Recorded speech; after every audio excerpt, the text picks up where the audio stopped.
Manipuri Governor na Houkhre Ukhrulgi Pangthokpa Mangarak Suba Sirulili Festival gi Pau Lobo Chatpada Gwaltavi gi Mafam Mamada Central Force na Paomee sing the Chathakiba Thawong Aduda Chenaba Singi Mathakta Action Laukhatnaba Demand Tawduna Changsilakiba Khongjang gi Matangda Ngasi Amju amasung EGM anigi apunba emergency mifam amana Amukka hanna taksinkré Lenga ki Pau yawna Manipur da Mathou tawriba Central Force singi Pau fongbagi athingba lerambadu Lengak na semba Enquiry Committee gi thabak thauram sing loishinduna Lenga ki mari lenaba official singda submit tawrakiba amadi miyamda mapung fana I Pau fanghanba ngamkhidaba si nachingba yenglaga Pau fongdabagi warebadu matam kharagi oina handokpa haina warep Houkhre adubu Paomee singna lawkhiba warep sing makha chathaba oina Paomee singna Mathou tawba matamda Amuba machugi rivan Thettuna Khongjang chathaba amadi pauche singi ahan balaimaida media gi hak kananaba slogan iduna demand fangnanaba changsin ba haiba warep sing lawkhi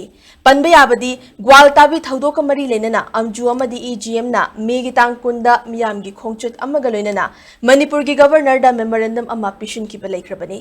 demand gi sarukama oina lengak na miyoi anina saba enquiry committee ama semduna committee asena nimitara mangani gi manungda report Pikhalaknaba Khanghankibani, Loinana Committee Sigi report, Tha Sigi Taratarukta, Manipur Chief Secretary the Pisin Krihibagi Chap Jabawa from Lakibani. Laibak Thibadi, Ngasi Tha Faraba Fawa, Lengak na Exanamata Lokatpa Udri, Lengak na Inquiry Aduga, Mari Lenana, Lokalak Patabaki Matungina, Makataba Khongjang Firip, Loba Hainasu, Ngasimi from Nayanaki. Paomee sing na Khongjang Sangsilingai Manungda, Lebak Miyamda, Mapung Fana Pau, Yohanba, Ngamkidabadu Gidamak, Amju amadi EGM na Nungaitaba amadi Waro Bidanaba, Amjugi President Asem Bhakta Amasung, EGM gi President Khogendra Khomdram Anina, Thokpa Cherola Manahairi. Cherola Sigi slogan, We Demand Action Now Against Injustice Oigani Hainasu Khangalagli.